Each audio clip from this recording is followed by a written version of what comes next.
एक दफ़ा का जिक्र है कि एक छोटे से गांव में अहमद नामी लड़का अपनी माँ के साथ रहता था।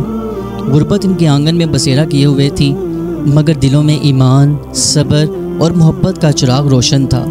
अहमद का बाप कई बरस पहले दुनिया से रुखसत हो चुका था और माँ ने तने तनहा बेटे की परवरिश का बोझ उठा रखा था।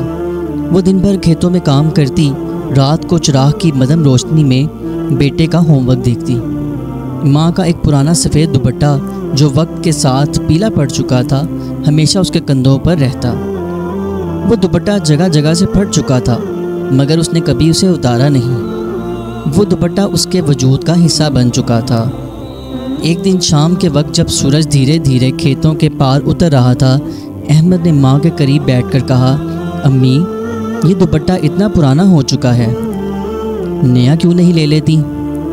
माँ ने उसकी तरफ देखा, चेहरे पर थकी हुई मुस्कुराहट आई और नरमी से बोली, बेटा, ये सिर्फ दुपट्टा नहीं, तुम्हारे अब्बू की आखिरी निशानी है। जो वो बीमारी में बेबस पड़े थे तो मैंने इसी दुपट्टे से इनका पसीना पूंछा था।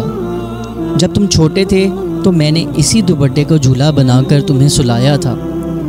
इसमें मेरी दुआएं, मेरी रातों की जाग और मेरे ख्वाब सब कैद हैं। अहमद खामोश हो गया। उस लम्हे उसे पहली बार एहसास हुआ कि माँ की कुर्बानियों का अंदाज़ा सिर्फ भूखे पेट, पुराने कपड़ों या थकन से नहीं लगाया जा सकता। कुछ चीज़ें ज़ाहिरी तौर पर पुरानी हो जाती हैं, मगर उनकी कीमत वक्त से भी ज़्यादा होती है। वक्त गुज़रता गया, माँ के बाल सफ़ेद हो गए, कमर झुक गई और एक दिन वो खामोशी से इस दुनिया को अलविदा कह गई।